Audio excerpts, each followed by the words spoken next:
Salutations to everyone who has made it this far. This is Darin of FE7 and Mekkah. Hey! And welcome to the final chapter of my Fire Emblem 7 Hector Hard Mode 0% Girls playthrough. FE7's Endgame is a chapter divided in two parts, although it feels more like three because in the leading part, the objective is to kill the boss, Nergal, but he only becomes visible after you rout all of the enemies that start in the lower part of the map.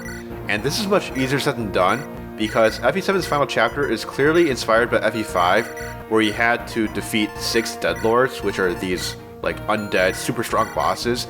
Here, many of our prior enemy bosses have been brought back to life with a paler skin tone and very scary stats, so high that some of them are impossible to one-round KO without critical hits. So unfortunately, any LTC strategy of this chapter, with or without growth, is pretty crit reliant. But this is one of the situations where the strategy is so sick that I elected not to settle with a safer, slower version. To deal with this onslaught of strong bosses, we have one last promotion to do. We're promoting Wood to Good, and he's definitely going to help us out by using the shiny new Durandal in this chapter, or at least he can use the mount. Now the gimmick of this chapter is a boss rush with a lot of strong bosses hiding behind doors, and you cannot fight them until you've opened them, kind of like in FE5. The idea of the chapter is that these doors open one at a time, one every turn, but in LTC playthrough this is totally unacceptable, so we're going to proactively use door keys and unlock staves on these doors to open them so we can fight on our terms. This is the only time in the whole realm where we need to double unlock staff. Other than that, we never needed to have it on both Priscilla and Pend at the same time, like here. Lynn opens up the left room to Brendan, which is not as self-explanatory as it seems, because we do not have access to the formation feature in preparations, since we cannot see the map until it properly starts in this one, probably for a surprise factor. Now, for most units you can get around this limitation by deploying and undeploying units, kind of like an FE3, but since Nils, Athos, and the Lords in this chapter are forced, we cannot do that with Lynn. So what we had to do instead is we had to deploy Lynn last chapter to get her ahead of the deployment order, or at least ahead of Nils, and that way she would be in position to open that door on turn 1. Wood's positioning was also precise for the same reason, and he had to be there and promoted to rescue Priscilla out of the way, or else she would get turned into fine red paste by Lloyd, who is a ridiculously strong and fast boss. That's why we berserk him with Athos, but it doesn't really explain why we're berserking Darin of all people. But everything will make sense once this extremely complicated enemy phase plays out. The important thing to keep in mind is the enemy movement order. The bosses always move first, and the first boss to move is Brendan, who attacks Harken and breaks his 2-use killing edge, which allows him to cube a tomahawk. Harken needed to get at least 1 crit on Brendan, and also dodge one of the 2 attacks that he faces. Next up are Jerme and Ursula. Renault baited Jerme into a position where Ursula is forced to attack Jafar at 1 range, and this allows him to one-round her with either a silencer or a double killing edge crit. The next boss is Uhai, who normally can one-round Athos with a Rien Flesh because he's just that fast, so Athos has to prevent that by getting a counter crit with the aura. After he picks up the Rien Flesh with the full inventory, he tosses away the aura and queues up the 4-use Nosferatu. Typically, Darin moves after Uhai and he would be able to kill Athos at this point, but because we berserked him, we postponed his action to the end of enemy phase. So the next enemy to attack Athos was the generic general, who fails to kill him, and instead donates all of his HP to Nosferatu. This wore Nosferatu down to 2 uses, which tricks one of the snipers into attacking Athos at 2 range with a silver bow instead of safely attacking him with a longbow, because it thinks that Athos can't counter. But because there are 2 such snipers, Athos also needs a 2-use Outfire to be queued up after that. Once all those items are expended, then he queues up the Luna to finally one-round Darin, while at the same time, Lloyd and Linus were dueling to the death. Lloyd had to get a crit on Linus in order to one-round him, and ideally Linus hits Lloyd twice, but he got a crit and a miss this time, which works out just as well.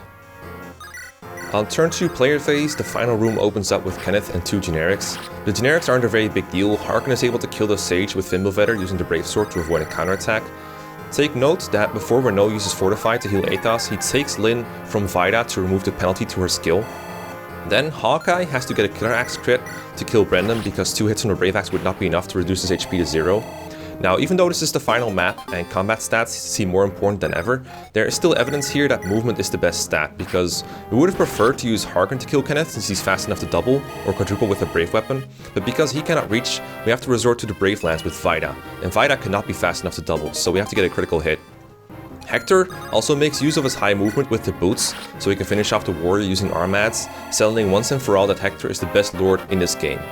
On the other hand, Wood didn't get to do anything besides saving Priscilla, You might think you could get a hit in with Durandal, but within this strategy there is no situation where you can help finish someone off, since his damage output is just too low. The final morph boss that we have to kill is Jerme. Jerme is not much of a threat since the rune sword sucks and it cannot even critical, but he is kind of hard to kill since he's bulkier than Ursula, and he has the HP draining effect on his side as well, so we have to use a silencer. Killing all the bosses isn't enough though, we have to defeat all the generics as well, including the remaining druid with Gespenst. We humiliate him by doubling him with Athos using Purge of all things, and all we have left to kill is Nurgle, but the only unit that has yet to move is Pent. So we could wait until turn 3 to kill him, or we could use our last warp staff to get Athos over there, and have him fight Nurgle in enemy phase. Athos needs the body ring to double Nurgle, but he's a good recipient of that item anyway, since he also needed it for Darin and one of the snipers, and it can also be handy against the true final boss in casual playthroughs. We do need to crit at least once out of 2 hits with Luna to kill Nurgle, since he has over 60 HP, but once that's over with, that's final chapter part 1, completed in 2 turns.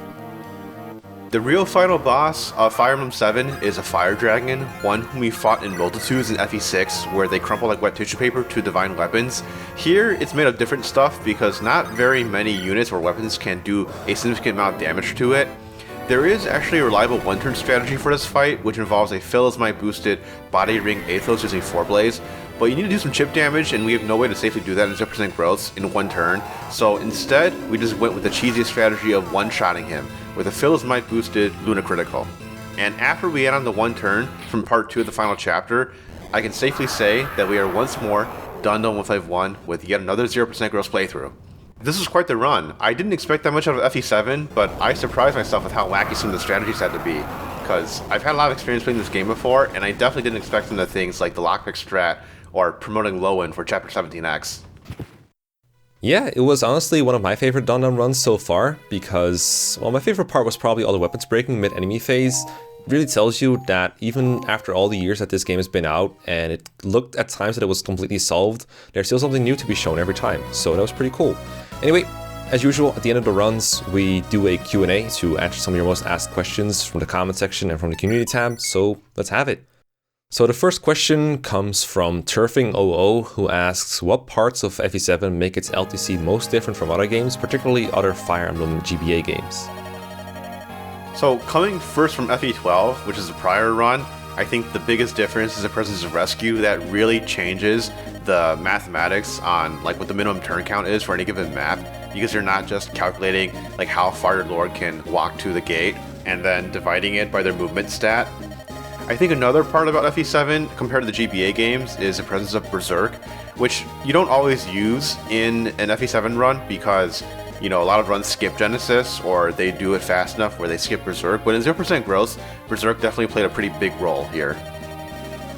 To me, the big difference between FE7 and FE6 and FE8 is the large amount of defend maps in the game, or defend and survive. You have 13x in the early game as well as 15, and in the mid to late game there's also a bunch of maps with turn floors due to either characters that show up fashionably late like Danan called it, or just plain being survive or defend maps. And the other big difference to me is the huge amount of units that have been trained despite it being 0% growth. I actually counted there were 13 units that promoted in this whole run. And the funniest to me were like Barcher and Eliwood. Barcher and Eliwood because he promoted for final chapter to just do one thing. Hasio asks, when do LTC players know when they have reached a point where runs or chapters can't be improved? And is it possible for something like that to happen? Well, I have LTC a little bit, and the answer for me is I usually just pick games or categories where I know I have no competition, there's nothing to compare to, just so that I know that when I finish, I'll have the lowest turn count at that point, and that's all I really care about. I don't really LTC very competitively, so it's probably better for Danan to answer this one.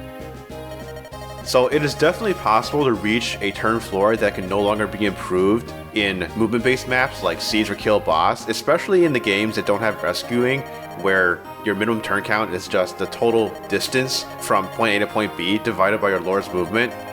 I think the hardest maps to optimize are route maps, and you definitely see a lot of that with this run compared to La Poña 0% growth run, where, for example, there are major turn saves on Genesis and Cog of Destiny, both of which are really hard, and route maps I find tend to stretch your unit stats to the limit, more so than any other objective.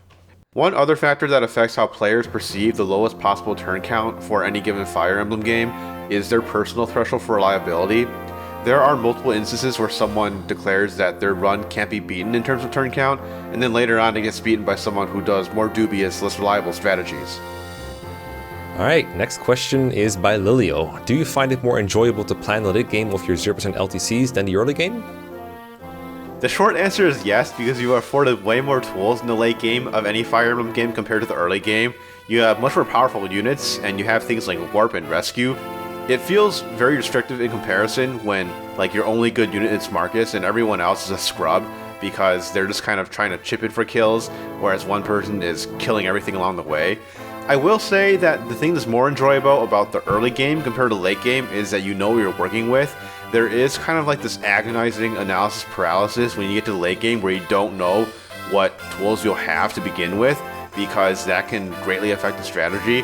Like for example, for the strategies after Battle Before Dawn in this run, I actually had to skip all the way to the end and plan backwards so I knew what I had to train for.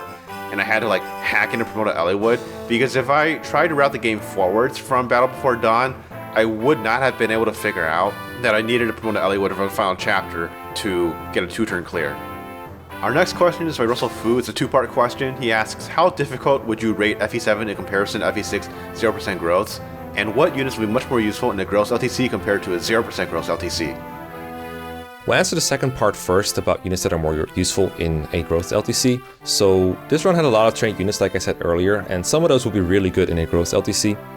Priscilla is the most notable example because she can contribute to routing Cock Destiny sooner. She has 1-2 range and the high res, which is what you need to get rid of the Valkyries quickly to prevent them from using status stabs on you and countering them at 1-2 range, so she would be really useful. She can also rescue people across the map with the rescue staff. In addition, any unit that you train up in the early game and get a bunch of level ups on would be pretty useful. So units like Lowen and Florina and then Fiora and Heath, it would all be significantly better and reduce the need for a unit that we just use for high base stats like Raven and Harken and Vida. So it would be a shift from pre-promoted units and units like Raven from units from the early game for the most part. To answer the first question, I will have to say that if you have any experience with LTC, you'll quickly realize that no matter how easy the game supposedly is, LTCing a game is always hard, because your job is not to just finish the game under certain constraints, is to also optimize it. And the process of optimization basically never ends. As far as the comparison between FE7 and FE6, there was about a 5-year gap between these two runs and a concomitant disparity in my skill level between then and now. But for both runs, I felt challenged by them at the time that I was doing them. I think that if I were to revisit FE6, obviously I would be a little bit more familiar with the game, and I think there are some strategies that really can't be improved, but I will probably still feel equally challenged trying to improve the run in chapters where I think I didn't do it great justice in my first attempt. The next question is from Navidex, who asks us, what do you hope from the next FE game, remake or original, in story or gameplay? So as for me, I'm not really partial to either a remake or an original. I'd be happy with both. If they remake FE4 or FE6, which is what seems to be the most likely to me at this point, I'm totally cool with either of these. Remake of FE4 could really smoothen out the gameplay and it could maybe present the story a little better. FE6, it's pretty good already because it's on the GBA, but it could still do with some smoothing over, so I'd be happy with that. If they go with something original, my only really strong hope is that they get rid of the split path thing that they've been doing with Fates and Three Houses especially. I think it doesn't help with the games at all. Other than that, I'm completely fine with almost anything they make as long as there's new Fire Emblem content. I would greatly prefer a new original game, just because I don't really think that any of the remaining Fire Emblem games that haven't yet been remade really need to be remade to fully experience it without any of like the drag that, for example, FEs 1 through 3 have. Ironically, I do think that FE4 is probably the best candidate for a remake, just because the existing version of FE4 is complete shit, but every other game I feel still has plenty of depth left to explore, even though we meme about the meta being solved for a lot of them. Really, the only other game in the series that has significant quality of life issues, I would argue, is Path of Radiance, but fundamentally it's still a pretty strong game. Okay, so we're running low on time. Last question that we're going to do for today is multiple people asking basically some variation of what are you doing next, because someone asks if you were planning to do any scripted content, some people want to know if you're going to co-host a Let's Play with me, and some people want to know if you, for example, plan to LTC any ROM hacks on 0%. I don't have a definitive next project in the works yet. I actually want to take a break from creating YouTube content because it eats up a significant amount of my time. and I kind of want to have my weekends back. Like, the only time that I have to record with Mekkah is on Saturdays and Sundays, and I have to get up kind of early for that, and I hate getting up early on the weekends, so I want some of that freedom back. I don't plan on doing any 0% growth playthroughs of any ROM hacks because I think there's still plenty of core Fire Emblem games that I've yet to explore. Not only are there games that I haven't played to begin with, but there's always an opportunity to go back and revise some of the older runs like FE6 and FE11. As far as scripted content goes, I'm not a fan of it, but I have a couple of ideas for what I want to do in that regard, and if I decide to invest the time, they might come to fruition. To answer the question about co-hosting LP with Mekkah, I think for both of us the general attitude is that we get plenty of co-hosting activity with these projects, but beyond that there's also just the time constraint about how I'm only available to record 2 times a week in certain time slots, and I'm not necessarily even always available depending on what I have to do over the weekend. Yeah, if I'm doing a Let's Play with someone, it's really more convenient if they're around more often than Donan has time for, and even if he was up for doing it every weekend, I feel kind of bad about it because he's already so busy. He could use some weekends, so I'm going to stick with other co-hosts for now, but you might see Donan make an appearance on my channel every now and then. I look forward to that. So that concludes this Fire Emblem 7 Hector Hard Mode 0% growth low turn count playthrough. Thank you all for your time and for your attention, and farewell. Thanks for watching. See ya.